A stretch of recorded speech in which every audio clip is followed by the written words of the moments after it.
Aix-les-Bains, à Chambéry et bien plus encore, Radio Grand Lac vous accompagne sur le 92.1 FM. Cette émission vous est présentée par Eurex, cabinet d'expertise comptable. Le Nouvel Entrepreneur, l'émission dédiée à la création d'entreprises et aux porteurs de projets, avec Karim sur Radio Grand Lac. Bonjour à toutes et à tous, vous êtes sur Radio Grand Lac 92.1 FM et c'est le Nouvel Entrepreneur. On est parti pour une heure de... Hop, j'en remets mon siège en place. On est parti pour une heure de parcours, de partage d'expériences et de tips aussi sur l'entrepreneuriat et exceptionnellement aujourd'hui aussi sur les études qui vont vous mener à l'entrepreneuriat. On commence tout de suite with no further ado avec un super accent avec Marie Berthollet. Bonjour Marie. Bonjour Karim. Comment ça va Marie ? Bah écoute, ça va super, hein. On est à Radio Grand Lac, je vois pas pourquoi ça irait pas. Avec le soleil. Avec le soleil. Le grand soleil d'été, on est bien. Donc Marie, on va faire comme on fait souvent, 3 étapes. On commence par ton parcours. Qu'est-ce que tu as fait jusqu'ici, avant ce que tu fais maintenant ? D'accord, très bien. Et bah écoute, moi mon parcours, donc j'ai 24 ans, donc c'est beaucoup du parcours scolaire. Quand es-tu née ? Je suis née en 2000. Oui, bravo. Génération 2000. C'était pas facile de naître à cette époque-là, vraiment. Bah écoute, j'ai tout donné. Parfait. Donc bah voilà mon parcours en fait. Donc moi j'ai commencé, je suis originaire de Chambéry et donc j'ai fait tout d'abord 3 ans de licence de communication à Jacob Belcombette, donc c'est à l'USMB. Donc voilà, j'ai appris tout ce qui est technique de communication, beaucoup d'infographie, etc. Et en parallèle, et donc ça rejoint un peu mon parcours de travail par la suite, c'est que j'ai fait 5-6 ans à la Cité des Arts de Chambéry, où j'ai appris donc le montage vidéo artistique. J'ai fait aussi pas mal de performances avec d'autres disciplines comme la danse, la musique, etc. Et donc moi je faisais un peu la partie art plastique. Donc voilà, j'ai vraiment développé aussi exactement, et j'ai développé à côté de l'école aussi vraiment un attrait pour l'art, et donc ce qui expliquera par la suite ce que je fais aujourd'hui. Ouais. Et donc après ces 3 ans de communication, je me suis un peu demandé ce que j'allais faire. J'avais un peu un chemin tout tracé vers la communication sur les réseaux sociaux, etc. Et en fait j'ai fait la rencontre d'un peintre lors d'une exposition, donc justement à la Cité des Arts de Chambéry. Van Gogh, voilà. C'était pas la même époque, mais donc j'ai découvert en fait une super expo de peinture et ça m'a vraiment attirée. J'ai vraiment découvert en fait des tableaux d'un artiste vivant. En fait, c'est quelque chose qui arrive peu, parce que dans les musées souvent on est face à des œuvres d'artistes morts. Voilà, on est face à de grandes époques, la Renaissance, etc. Et là, j'étais vraiment face à un artiste peintre qui était sérieux, dans le sens où j'avais des grandes toiles devant moi, et ça m'a vraiment fait un déclic en fait. Donc j'ai contacté cet artiste, et en fait je voulais être un peu le couteau suisse de l'artiste. Donc j'ai échangé avec lui et j'ai un petit peu orienté en fait la suite de mes études par rapport à ça. Donc j'ai eu la chance de faire une alternance pendant 2 ans au sein de l'atelier de cet artiste qui s'appelle Olivier Masmonteil. Donc c'était à Paris, j'étais vraiment dans son atelier, et tout d'abord je suis rentrée par la case de la communication. Donc je faisais ses réseaux sociaux, Instagram, TikTok, LinkedIn. Ça fonctionnait super bien. J'ai trouvé une école à Paris qui s'appelle l'EAC, donc École Art et Culture. Et en fait, c'est tous les métiers qui te forment au métier de galeriste, commissaire d'exposition, tous ces métiers un petit peu autour du milieu de l'art. Et donc, après ces 2 ans à Paris, j'ai vraiment développé après plutôt un aspect commercial, parce que de la communication, forcément, on en vient à être en échange avec les collectionneurs, avec les journalistes d'art, etc. Et donc, aujourd'hui, j'ai plutôt développé cette partie-là commerciale. Alors du coup, tu as créé quand ton activité ? Donc moi, ça va faire 1 an maintenant que j'ai créé mon activité. Donc, est-ce que c'est la 2e étape où je peux dire un peu ce que je fais ? Eh bien justement, on va y aller. Ça s'appelle comment ? Alors, donc moi, ça s'appelle donc du conseil en acquisition d'œuvres d'art. D'accord. En fait, j'agis un petit peu comme un agent d'artiste. Donc, je travaille avec une dizaine d'artistes qui sont donc principalement à Paris, parce que c'est là-bas que tout se fait. Si on veut développer un petit peu sa carrière, être vraiment dans le marché, être entouré de galeristes et de tout ce milieu-là, cet écosystème-là qui est autour de l'art. Donc, ça se fait beaucoup à Paris. Et en fait, moi, originaire de Savoie, je voulais vraiment déjà retrouver mes belles montagnes, et aussi partager toutes ces découvertes, tout le travail de tous ces artistes qui est absolument génial et qu'on voit peu ici en Savoie, en Haute-Savoie. Et donc voilà, mon projet est né de là, c'est de me dire je vais faire cette passerelle en fait entre Paris et la Savoie. Voilà. Donc du coup, tu mets en avant des artistes parisiens mais sur des événements locaux ici en Savoie. Exactement. En fait, donc moi, je collabore avec des entreprises ou des particuliers. En fait, l'idée, c'est vraiment donc de trouver un peu la perle rare, l'œuvre qui va te toucher, qui va te parler. Et donc voilà, je vais soit organiser des expositions dans des entreprises parce que c'est des choses qui se font beaucoup justement à Paris, d'organiser une soirée de vernissage, un moment de rencontre entre l'artiste, les œuvres et ça peut être soit les clients de l'entreprise, soit les collaborateurs. Donc il y a toute cette partie-là que je développe ici et en parallèle aussi, je trouve pour des particuliers qui ont envie de démarrer une collection, de s'intéresser à l'art, je les accompagne pour décoder un peu tout ce marché qui est assez opaque, qui est assez mystérieux, parce qu'on parle en fait que d'argent dans ce milieu-là. Quand on connaît peu, en fait souvent dans les journaux, dans le grand public, souvent on parle que des grands prix qu'on fait les ventes d'œuvres d'art. Et en fait moi je voudrais parler d'autres choses et montrer en fait des œuvres parce que pour moi c'est vraiment une expérience en fait qu'il faut vivre d'abord. D'accord. Est-ce qu'il y a un type d'artiste, un type d'œuvre? Je pense par exemple, est-ce que tu mets en avant des artistes qui dessinent des canettes de coca, par exemple? Et figure-toi, je collabore avec un artiste qui peint, entre autres, des canettes, parce que dans son sujet, c'est un de ses sujets, une thématique qu'il aime beaucoup aborder. Tu vois, c'est très drôle que t'en parles. Voilà, je pense à Romain Bagouet, big up. Dédicace. Dédicace. Non, là j'ai très résumé son travail, mais en fait, donc moi je travaille principalement avec des artistes qui font de la peinture à l'huile. C'est vrai que c'est un des médiums qui est le plus représenté dans la jeune scène française aujourd'hui, parce que souvent on commence un petit peu par l'acrylique pour se faire la main et puis petit à petit on est très limité. La peinture à l'huile permet vraiment de jouer avec le médium, d'avoir vraiment les effets, les textures qu'on désire. Donc moi je travaille principalement avec des peintres qui font de la peinture à l'huile, mais après pas que, je suis pas fermée non plus, mais voilà, c'est vrai que c'est beaucoup le réseau que j'ai construit à Paris que j'essaye de développer ici en Savoie. D'accord. Il y a un événement très prochainement d'ailleurs? Exactement, Karim, tu fais bien d'en parler. Oui, j'ai le nez pour ça. Donc voilà, j'organise une belle exposition de 3 artistes peintres. Donc ce sera à la ferme de Brécieux à Bassin, donc qui est une vieille ferme qui a été toute rénovée. Donc il y a la mairie aussi dedans et c'est un lieu qui est absolument génial parce que il a beaucoup de charme, beaucoup de cachet et il y a une belle place pour pouvoir mettre des œuvres. Donc il y aura une 30aine d'œuvres exposées. L'exposition commence mardi. Donc c'est du 17 septembre au 28 septembre. C'est ouvert de 16h30 à 20h. Donc j'ai essayé de faire des horaires un peu décalés pour que les gens qui travaillent puissent quand même venir en exposition. Et donc il y a un vernissage en présence des artistes. Donc le vernissage, c'est vraiment le moment un petit peu où on vient un petit peu plus tous se retrouver autour de l'exposition, échanger autour des œuvres. Et donc ce sera le 21 septembre, un samedi, de 11h à 13h. Donc n'hésitez pas, c'est ouvert à tous. Et l'idée, c'est vraiment de pouvoir faire cette expérience, d'être face à un tableau, de le comprendre un petit peu mieux parce qu'il y a des médiateurs autour qui sont là aussi pour en parler et vous donner les clés de compréhension parce que c'est vrai que c'est pas donné à tout le monde. Alors, anecdote, la toute première fois qu'on m'a invité à un vernissage, j'étais lycéen. Et comme ça m'arrivait de temps en temps, je séchais les cours et à Curial, il y avait une galerie qui s'appelait la galerie Boisdet, tenue par Philippe Boisdet du coup, qui était un galeriste exceptionnel. Et je m'arrête sur des tableaux qui me parlaient. C'était la première fois que je foutais les pieds de moi-même dans une galerie, donc c'est pas pareil. Et c'est une démarche, ouais. Voilà. Et le Philippe, qui était un amour, on parle 10-15 minutes, on regarde les autres tableaux, il m'explique plein de choses, et puis il me dit, écoute, comme ça a l'air de t'intéresser, il y a un vernissage la semaine prochaine, tu viens. Et moi, quand il m'a dit ça, mais c'était mystérieux pour moi, je me disais, c'est quoi un vernissage? Je suis arrivé, mais habillé comme pour les soirées de l'ambassadeur. Oui, on a vraiment j'ai mis le paquet, alors que tout le monde était habillé tout à fait normalement, et c'était une soirée très sympa, et pas forcément hyper guindé, quoi. Donc voilà, c'est vraiment l'idée que j'ai eue de vouloir partager ce milieu-là, mais sans en lâchant un petit peu les codes très institutionnels du marché de l'art. C'est très traditionnel et en fait, moi, on n'a pas besoin de venir habillé en robe de soirée, vous inquiétez pas. C'est pour ça que j'ai décidé de le faire à 11h. C'est une heure qui est un petit peu plus aussi pour les familles. Vous pouvez venir avec des enfants.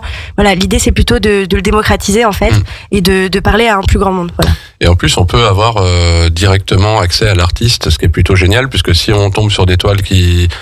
ça peut faire plein de choses, hein. On peut avoir des tonnes d'émotions différentes, mais on peut justement en parler avec l'artiste et avoir le making of en direct oralement. Donc c'est plutôt sympa comme événement. Ouais. Exactement, et puis ils font la route de Paris, donc ça vaut le coup d'avoir cette chance-là de pouvoir échanger avec eux. Ouais, parce que les bouseux du coin, c'est bon quoi.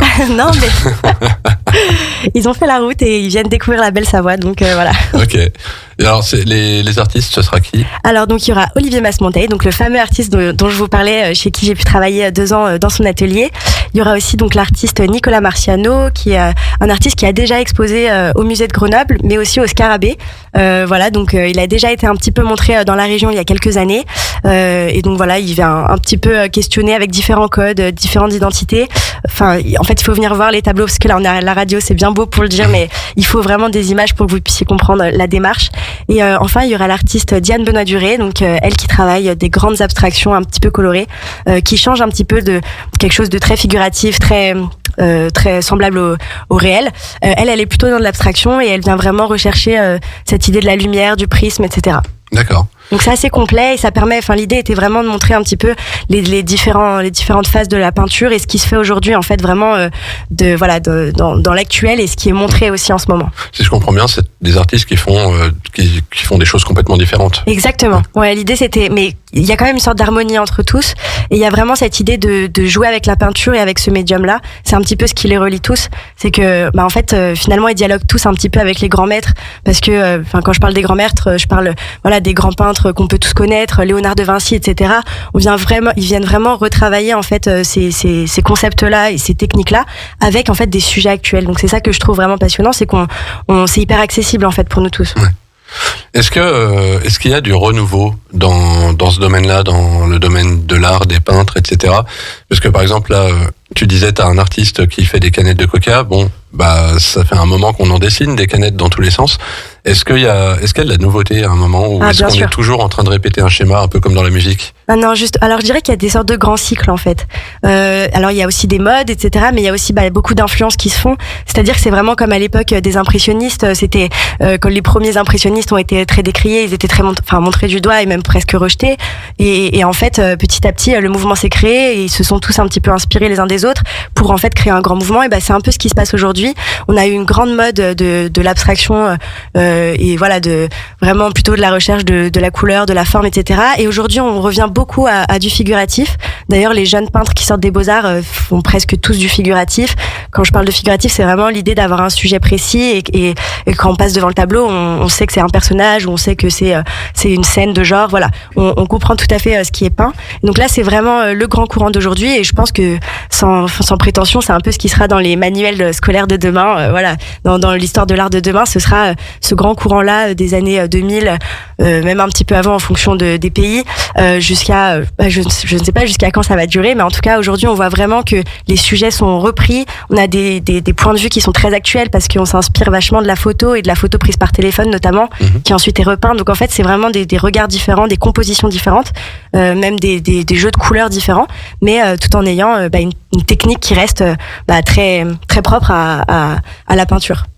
Ok, on l'aura compris, Marie, c'est l'experte ultime dans le domaine.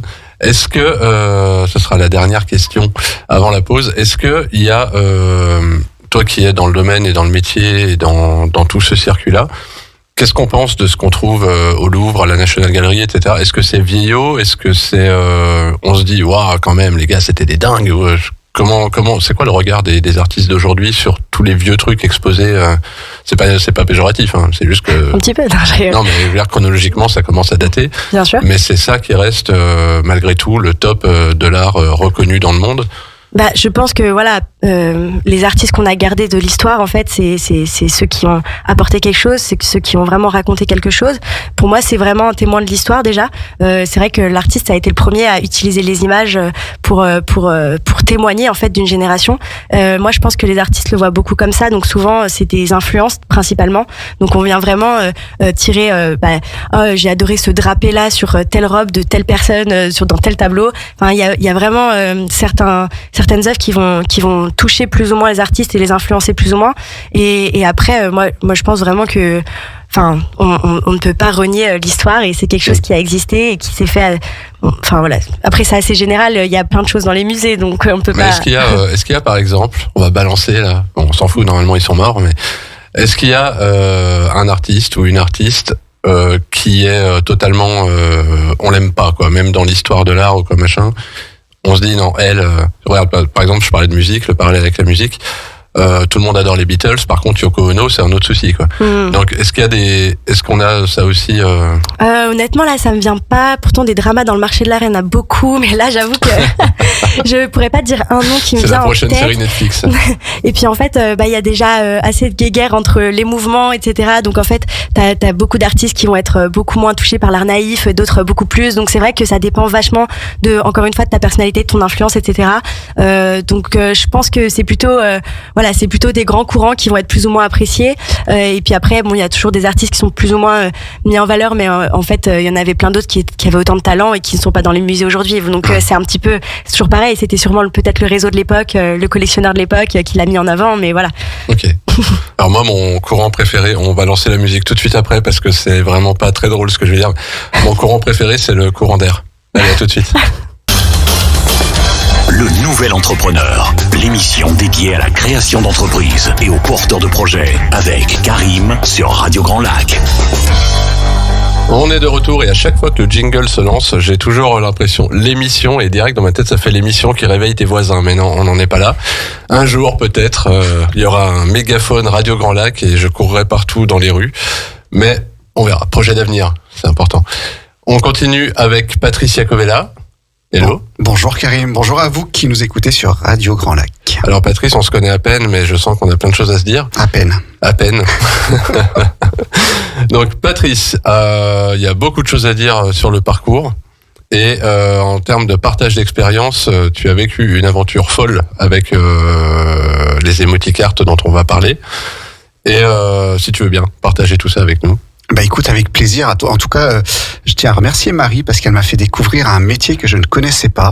Et c'est super intéressant de voir qu'il y a d'autres choses. On propose à nos enfants toujours de se lancer dans des branches qui sont un peu similaires, mais c'est intéressant de voir qu'il y a d'autres choses et ça peut peut-être inspirer des jeunes qui sont passionnés par l'art comme toi de se lancer dans ce marché-là en tout cas. Moi, ça me rappelle quand j'étais au collège et qu'on faisait il y avait un jour dans l'année où on passait tous devant l'ordinateur de l'époque avec une grosse disquette noire un peu souple pour faire du MS-DOS. Et on remplissait un formulaire pour, ça allait nous donner un ensemble de métiers qu'on pourrait faire plus tard. Mais alors, franchement, à l'époque, c'était très restreint. Les seuls métiers qu'il y avait dans la machine, c'était garagiste, docteur, avocat, plombier.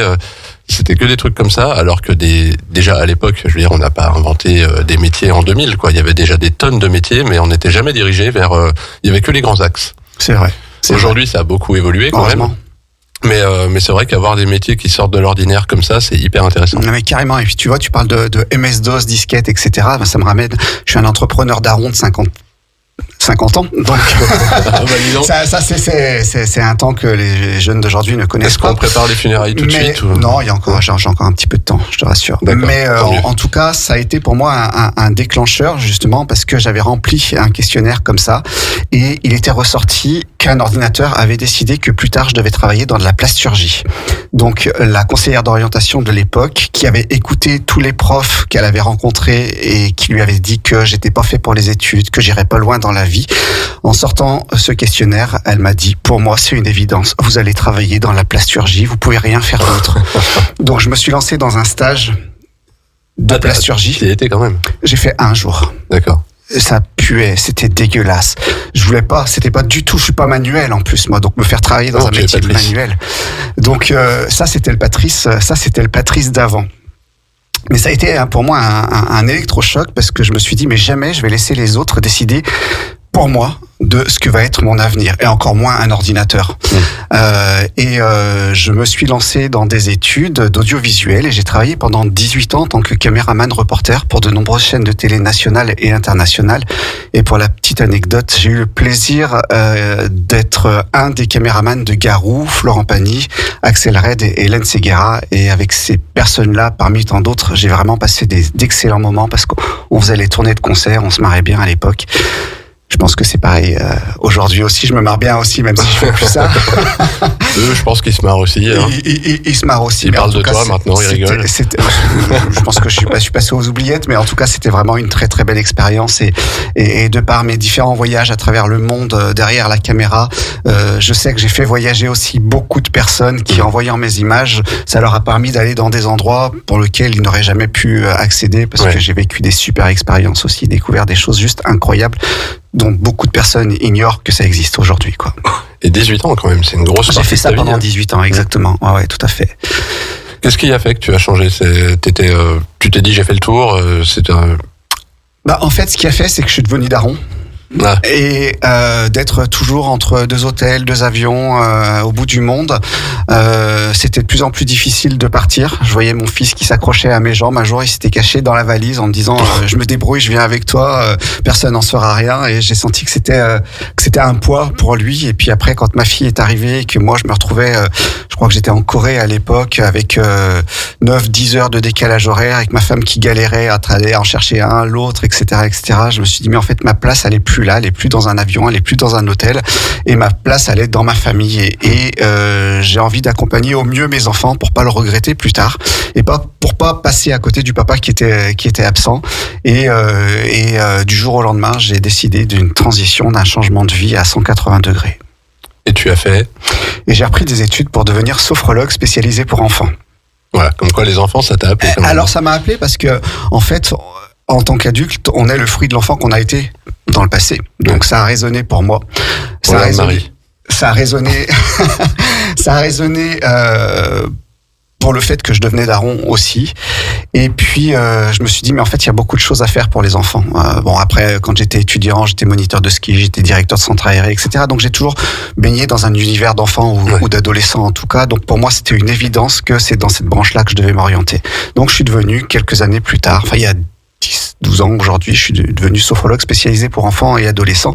Et d'ailleurs, j'ai créé le cabinet des émotions à Drumétaz, dans lequel j'accompagne chaque jour des dizaines d'enfants vers une meilleure connaissance d'eux-mêmes et une autorégulation de leurs émotions, parce que les enfants d'aujourd'hui sont les adultes de demain, donc autant leur laisser des bonnes pistes d'évolution. Ouais. C'est ce que j'allais dire. Alors, est-ce qu'il y a quelque chose à rajouter ou pas, du coup, mais est-ce qu'on peut, sophrologue pour les gens qui... Alors, la sophrologie, c'est un ensemble de disciplines qui permettent de sentir bien dans sa tête, bien dans son corps, et d'arriver à être bien dans ses émotions, en tout cas de réguler ses émotions pour avancer plus sainement, plutôt que dans nos blocages, dans nos peurs, dans nos croyances. Et c'est d'aller rechercher les ressources qu'on a aussi au fond de nous et qu'on ignore, donc on va les faire ressortir par tout un tas de disciplines. Et c'est à partir de ce travail-là, du coup, que tu as monté une société? Oui, c'est ça. C'est-à-dire que, en tant que sophrologue, il me manquait un outil ludique et éducatif pour expliquer aux enfants ce que c'est que les émotions, parce que c'est un concept qui paraît farfelu comme ça. Il y a plein d'émotions, et puis tous autant qu'on est, on subit les émotions, on subit les situations que l'on vit. Et en observant les enfants, je me suis rendu compte que c'est en jouant qu'ils apprennent le mieux, parce que on apprend sans s'en rendre compte, et c'est tellement ludique. Et du coup, l'apprentissage, il devient plus ancré dans le temps, dans la mémoire à long terme.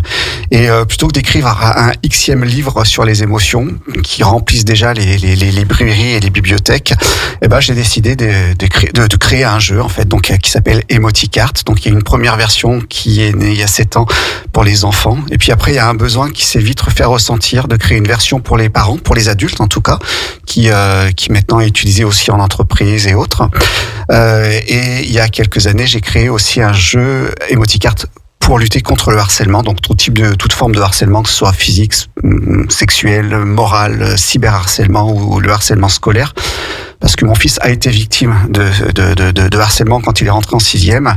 Et je lui ai dit, tu vas voir, quand on va s'en sortir, parce qu'on va s'en sortir, je vais créer un jeu pour aider toutes les personnes qui sont comme toi, mais aussi pour nous, en tant qu'adultes, en tant que parents, parce qu'on est complètement impuissants face à des situations comme ça. On est lâché par la société et on ne sait pas forcément ce qu'il faut faire en termes d'émotions.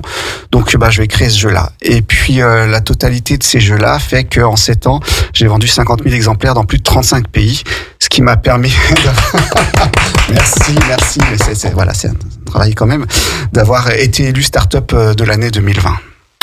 Bravo. Merci. Il a droit à plein d'applaudissements. Standing ovation. Alors du coup, ça marche comment, ces emoticartes? Alors les emoticartes, c'est une gamme dans laquelle il y a 3 types de cartes. Donc il y a les cartes rouges qui représentent nos émotions désagréables, les cartes jaunes qui représentent les besoins, parce que derrière chaque émotion se cache un besoin qui n'est pas assouvi, et des cartes bleues qui ne sont pas des cartes de paiement, mais qui sont des cartes de ressources qui vont permettre de passer, de combler le besoin, d'aller rechercher des ressources, donc soit des ressources qui sont déjà dans les cartes, soit de prendre conscience que nous-mêmes en interne, on a des ressources. Derrière chaque carte, il y a la définition de l'émotion, parce que l'utilité de l'émotion aussi, parce que toutes les émotions servent à quelque chose, mais si on ne sait pas à quoi elles servent, eh bien on va subir l'émotion. Et il y a le ressenti, parce qu'une émotion, elle naît quelque part dans le corps. C'est pareil pour les besoins, donc c'est vraiment tout un cheminement qui va permettre à la personne qui l'utilise de mieux se connaître, de mieux connaître ses ressources, mieux connaître ses besoins, et puis après de chercher des solutions pour s'en sortir face à une situation, par exemple. Ok. Donc, il y a pour les enfants. Et il y a pour les enfants, pour les adultes. Pour les adultes voilà, aussi. Exactement. Parce que c'est pas parce qu'on est grand qu'on n'a pas aussi nos petits soucis émotionnels. C'est ça. En fait, le jeu adulte, c'est les parents qui venaient me voir au cabinet qui m'ont dit mais c'est super, nous ça marche bien avec les enfants, mais nous aussi on en a besoin en tant qu'adultes, que ce soit dans notre couple, que ce soit avec nos enfants, que ce soit dans nos relations professionnelles. On nous a pas appris à exprimer nos émotions, à les reconnaître, à les vivre. Donc c'est bien de l'apprendre aux enfants, mais nous aussi ça pourrait nous être utile. Et je dis mais c'est vrai, Banco, s'il y a un besoin quelque part en tant qu'entrepreneur, il faut aller le combler ce besoin, parce que si c'est pas nous qui le comblons, c'est quelqu'un d'autre. Donc autant se servir des retours qu'on peut avoir, des retours qui sont constructifs, parce que parfois il y a des retours qui sont destructeurs, mais ceux-là on les laisse, ils servent à rien du tout, hein. Et on va aller rechercher les feedbacks qu'on peut avoir pour évoluer nous et pour faire évoluer notre société en tant qu'entrepreneur. Les emoticards, ça a une sacrée histoire. Il y a eu danger, puis survie, puis succès. Il a failli y avoir mort, hein. Tu parlais d'enterrement tout à l'heure, funérailles. Oui, ma société a failli mourir il y a 2 ans et demi, puisque j'ai été victime d'une très, et on peut en faire très longtemps comme ça. Grosse escroquerie en interne, puisqu'il y a 2 de mes collaborateurs qui m'ont détourné pratiquement la totalité de mon chiffre d'affaires. Et leur objectif, c'était de me faire couler pour après m'évincer, me racheter ma société au tribunal de commerce. Et j'ai vécu un véritable ascenseur émotionnel. Je suis resté 2 jours dans le noir, sans parler, sans dormir, sans manger, en pleurant. Voilà. Tout simplement, on va pas se cacher. Puis après, tu te réveilles un matin et tu te dis bon allez, j'ai pleuré 2 jours, ça m'a fait du bien, mais c'est pas ce qui va. C'est quoi la suite ? C'est pas ce qui va remonter ma société. Et à cette période-là, j'ai perdu une totale confiance en l'être humain en général, et j'ai perdu une totale confiance en moi. Et je me suis dit mais il faut que je fasse quelque chose pour me rebooster, pour me remonter. Et à ce moment-là, je me suis lancé un challenge, un énorme challenge, c'est-à-dire de monter un one-man show et de monter sur scène et puis d'aller inspirer, impacter les personnes qui viennent me voir. Et ce qui à la base devait être un one-shot à la MJC d'Aix-les-Bains qui m'a gentiment aidé dans la réalisation de ce projet, et aujourd'hui un véritable succès, parce que cette année et l'année prochaine, j'ai déjà 6 dates de calées. J'ai déjà fait ça plus des milliers de personnes, et à chaque fois c'est des retours qui sont super positifs, parce que on voyage, le nom du spectacle, voyage au cœur des émotions, on voyage au cœur de nos émotions, on voyage dans le temps parce qu'on retourne à notre enfance aussi. L'objectif, c'est d'aller jusqu'à la réalisation de nos rêves, et en traversant tout ce flot d'émotions qu'on peut avoir au quotidien, et de voir la face cachée de nos émotions et d'aller rechercher les vraies ressources qu'on pourrait avoir. Donc c'est ce que je transmets et ce que j'ai envie d'inspirer par l'intermédiaire de ce spectacle. Les prochaines dates, c'est quand ? Alors, les prochaines dates. Alors, attends, parce que là, il y en a tellement, il faut que je sorte. Alors, je sais qu'il y en a une samedi prochain à la Journée de l'Audace à Genève, donc le 21 septembre en Suisse à Genève. Dans le coin aussi, il y a le 8 octobre dans le cadre du réseau Baobab, du réseau d'entrepreneurs Baobab, qui sera à l'espace 55 à Poisy, à Annecy. Et dans le coin toujours en 2025, et ouais, ça remonte loin, mais c'est demain, quoi. Le samedi 11 janvier au Tremplin du Crec à Annecy. C'est la salle de spectacle qui est juste au-dessus de la gare. Ok. Et intervention à l'étranger? Oui, déjà la Suisse, la semaine prochaine, c'est à l'étranger. Et puis j'ai eu l'occasion, on m'a contacté, un partenaire en Colombie m'a contacté pour faire une conférence auprès des professeurs de français en langue étrangère, ce qu'on appelle le FLE, français langue étrangère, en Équateur.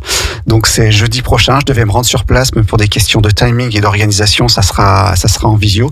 Mais c'est déjà pas mal. Et juste pour la petite anecdote, c'est vraiment pour moi une sacrée revanche. J'en ai la chair de poule quand je parle, parce que ça me fait triper, parce que je me rappellerai toujours de cette prof de français qui était ma prof principale en 6e et qui 3 jours après la rentrée m'a dit: mais monsieur Iacovella, Ça sert à rien de faire des études, vous devriez arrêter là parce que vous n'iriez pas loin dans la vie. Il faudrait qu'on trouve quelqu'un pour vous greffer une cloche dans la tête et à chaque fois que vous faites une faute d'orthographe, ça vous ramène à la raison. Et de faire cette conférence devant, je crois qu'il y a 250 personnes, professeurs de français entre l'Équateur et la Colombie, et waouh, je kiffe parce que c'est une sacrée revanche pour moi. Ah oui, c'est clair. Et j'aimerais bien la retrouver, cette prof de français, pour lui montrer que finalement, elle croyait me rabaisser, mais au contraire, elle m'a sacrément reboosté. Bien, écoute, perdu de recherche, c'est maintenant. Si quelqu'un a les coordonnées de cette prof de français, transmettez-nous tout ça. On aime organiser des rencontres aussi. Ok, ça marche. Et alors pour t'avoir aidé sur un de tes shows, c'est oui, quand même. Été mon régisseur. Oui, c'est ça que j'adore aussi dans ces métiers-là, c'est tout ce qu'on voit pas. C'est que c'est pas juste j'arrive et je fais mon show sur scène et merci, au revoir. C'est qu'il y a déjà beaucoup de prépa toi de ton côté sur autant ce que tu vas dire que comment alors tout le monde connaît le métier de metteur en scène maintenant, j'imagine, mais comment je bouge sur scène, à quel moment j'envoie quoi, comment je me comporte quand je dis ça, etc. Mais en plus de ça, il y a les aléas des salles, et là c'est encore autre chose, et c'est pas toujours facile non plus. C'est un sacré boulot quand même. Le public ne se rend pas forcément compte parce qu'en tant que visiteur, on vient, on s'assoit, on vit ce qu'on a à vivre, et après on peut parler avec toi ou rentrer directement. Mais c'est vrai que les heures qui précèdent le show, en général, c'est pas de tout repos non plus. Ouais, carrément, t'as vu ça de l'intérieur. Hein. C'est sûr qu'il n'y a jamais une fois où ça s'est passé de A à Z comme c'était prévu entre les salles, la technique, l'organisation, etc.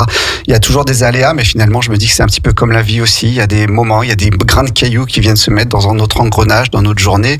Et puis, moi, c'est ce que je kiffe, c'est toute la préparation qu'il y a avant. Je dirais que la finalité, c'est d'être sur scène, mais c'est 1/10 par rapport à tout ce qui a été fait avant. Et c'est vraiment intéressant. Et puis moi, j'ai eu la chance d'avoir été aidé par Kev Adams, qui m'a permis un petit peu de structurer aussi, de travailler sur mon spectacle.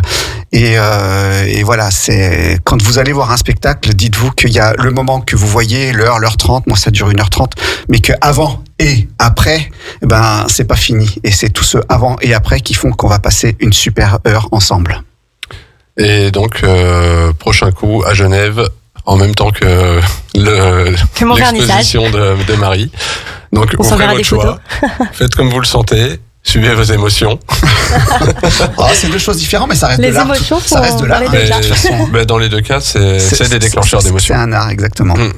On va marquer la deuxième pause. On se retrouve juste après. Merci Patrice. Merci Karim. Vos émissions préférées, elles sont toutes sur Radio Grand Lac. Le Nouvel Entrepreneur, l'émission dédiée à la création d'entreprises et aux porteurs de projets avec Karim sur Radio Grand Lac. Troisième partie du Nouvel Entrepreneur sur Radio Grand Lac. Nous avons eu Marie Berthelet, nous avons eu Patrice Iacovella et nous accueillons maintenant Lohane Vellela. Bonjour. Bonjour Karim. Alors Lohane, ce n'est pas de l'entrepreneuriat direct dont on va parler, mais plutôt, toi tu es étudiante. Oui, tout à fait. Actuellement, tu prépares quel diplôme ? Une licence commerce-vente marketing. Ok. Et déjà, c'était quoi l'étape d'avant ? Un BTS et avant le BTS, un bac. Et un BTS quoi ? NDRC. NDRC qui veut dire ? Négociation, digitalisation, relations clients. Ouais, parce que si à chaque fois qu'on dit un gros mot, faut l'expliquer.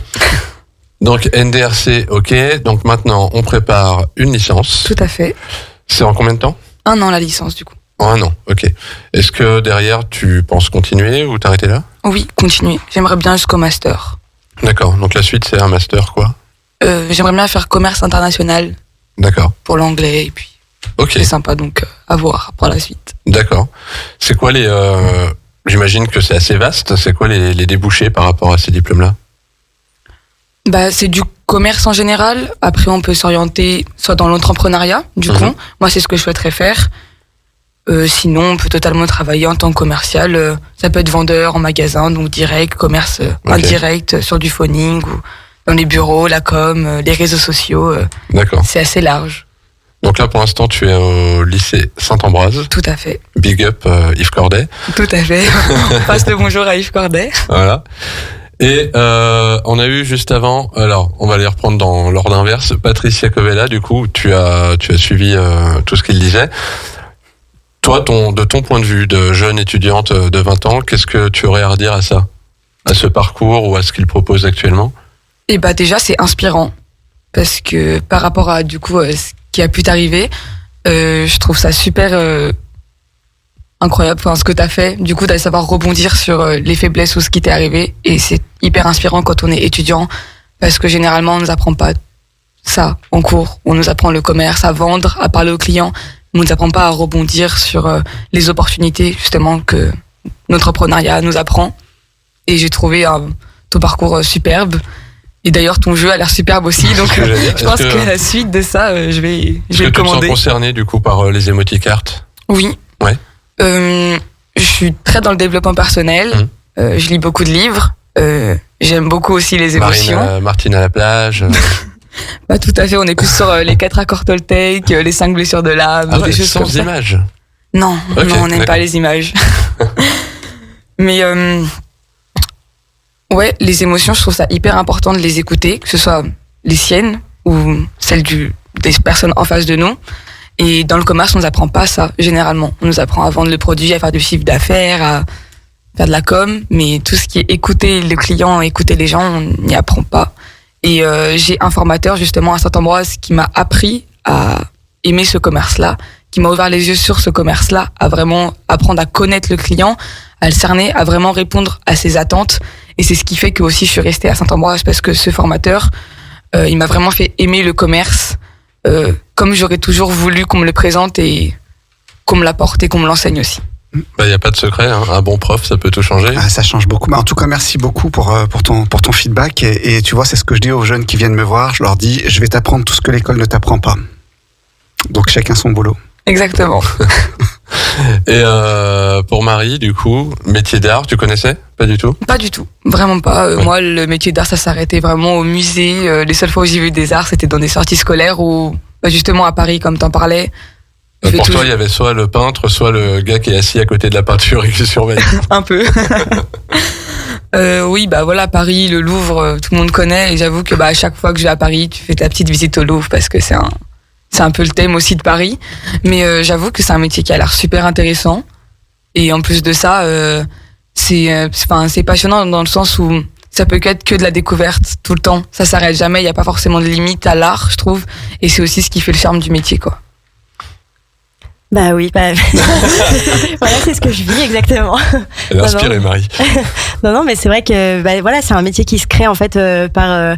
Enfin, il n'y a pas vraiment de ligne directe qui conduit à ce métier-là, mais voilà, c'est par l'expérience, des rencontres. Je pense que c'est vraiment ce qui est important aussi, et c'est ce qui est génial dans l'alternance, c'est qu'on rencontre en fait des personnes qui sont sur le terrain, qui nous inspirent. Et voilà, moi, si j'avais pas fait cette rencontre et derrière cette alternance, j'en serais pas du tout là aujourd'hui. Et si j'avais pas rencontré pendant mon alternance tous ces artistes, je me serais pas lancée dans ce projet-là. Donc vraiment profite à fond de ces moments-là qui sont vraiment précieux pour le futur, je pense.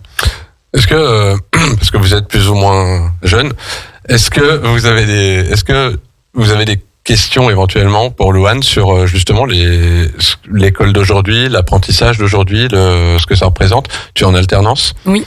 Donc c'est aussi le choix d'être pas uniquement à l'école, mais d'entrer aussi dans le monde de l'entreprise et de voir ça, d'apprendre aussi sur le tas et pas que théoriquement. Exactement. Moi j'ai choisi l'alternance du coup depuis mon BTS, donc c'est la 3e année où je suis en alternance. Et j'ai pris du coup cette option parce que de une, on met un pied dans le monde du travail, et que ce soit pour la vie pro et perso aussi, ça apporte énormément en autonomie, en maturité. On grandit vachement plus vite que des personnes, je trouve, qui sont dans des circuits initiaux. Les rencontres, du coup, on en vient là. Ça m'a vraiment ouvert les yeux sur plein de choses, encore une fois pro et perso.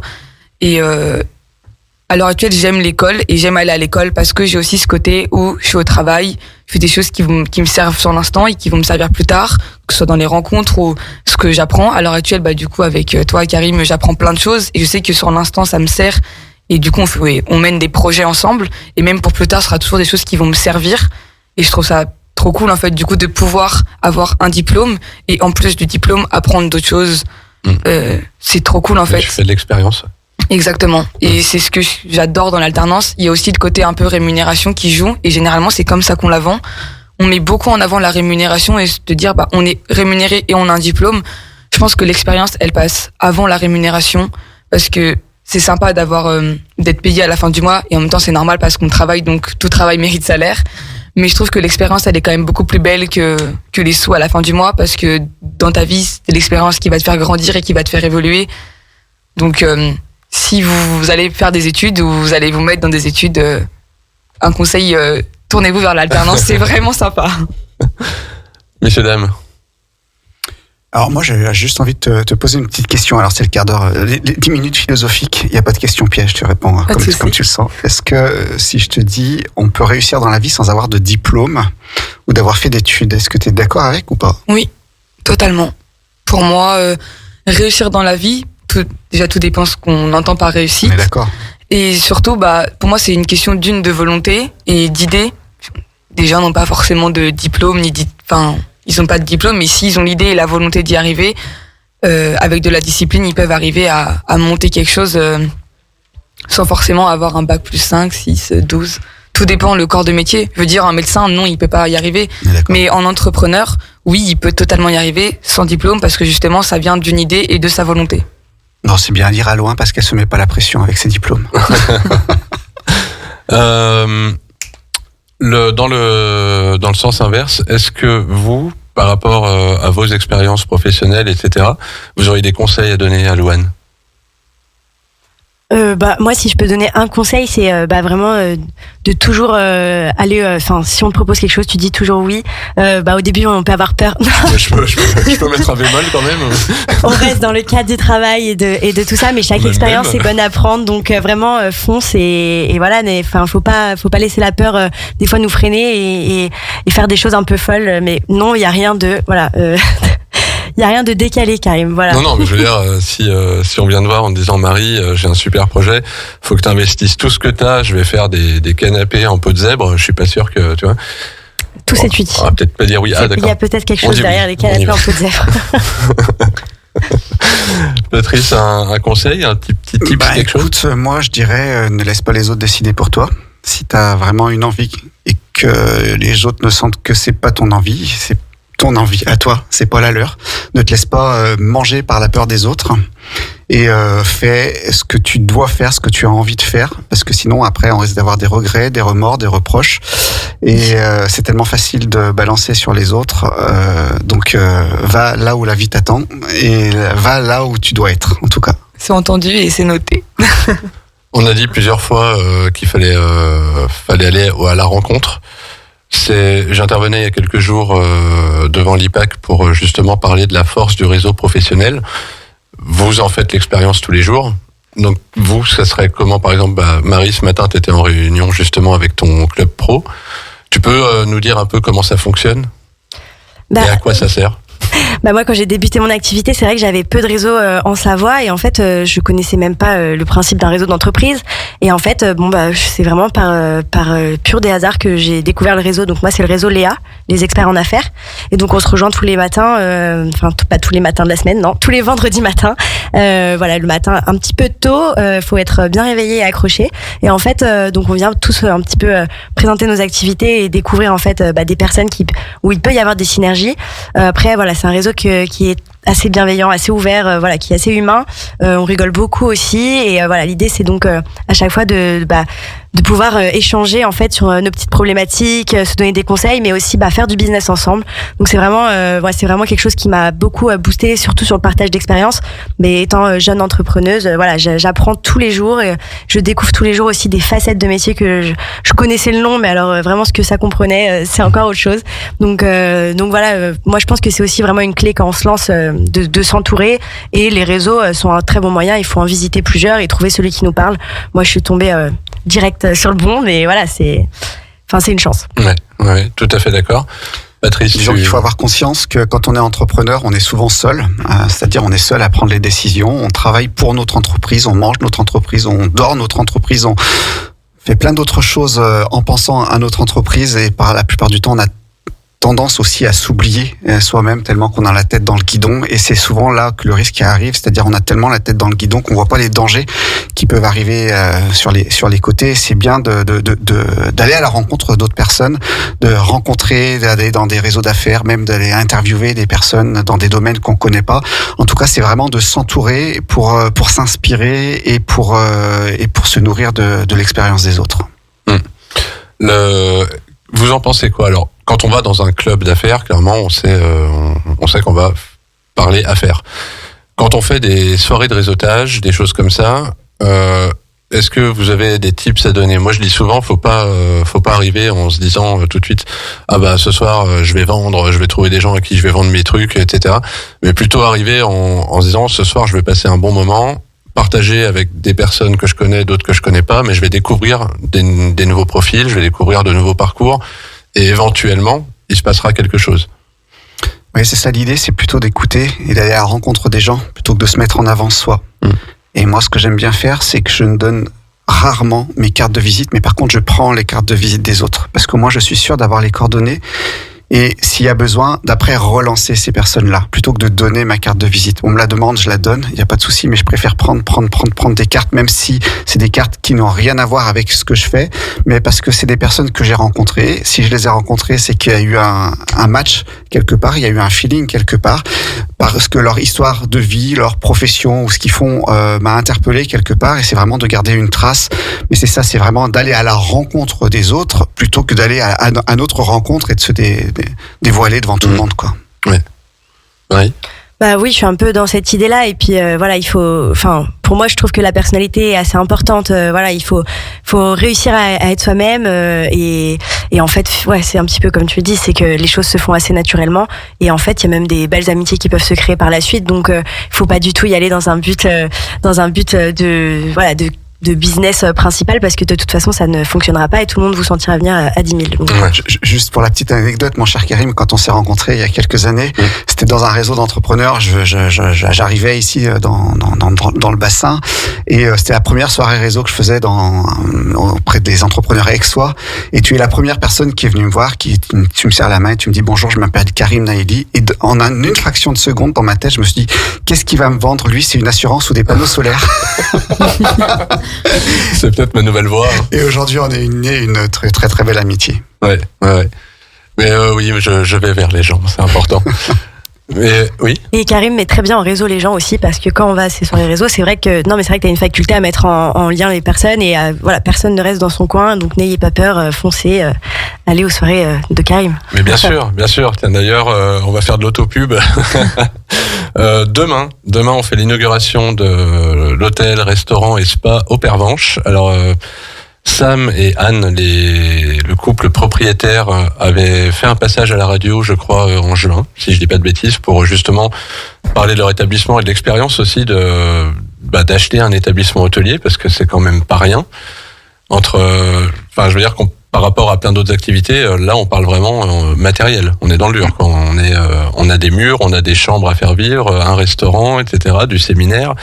Là, ils ont en plus rajouté un côté spa et soins. Donc, c'était assez riche en termes de partage d'expérience, de témoignages sur ce genre de métier que j'ai pas beaucoup reçu. C'est vrai que les hôteliers, il y en a pas beaucoup qui sont passés par ici, parce que on a souvent des directeurs dans le coin. Il y a des propriétaires d'hôtels, moi j'en connais peu.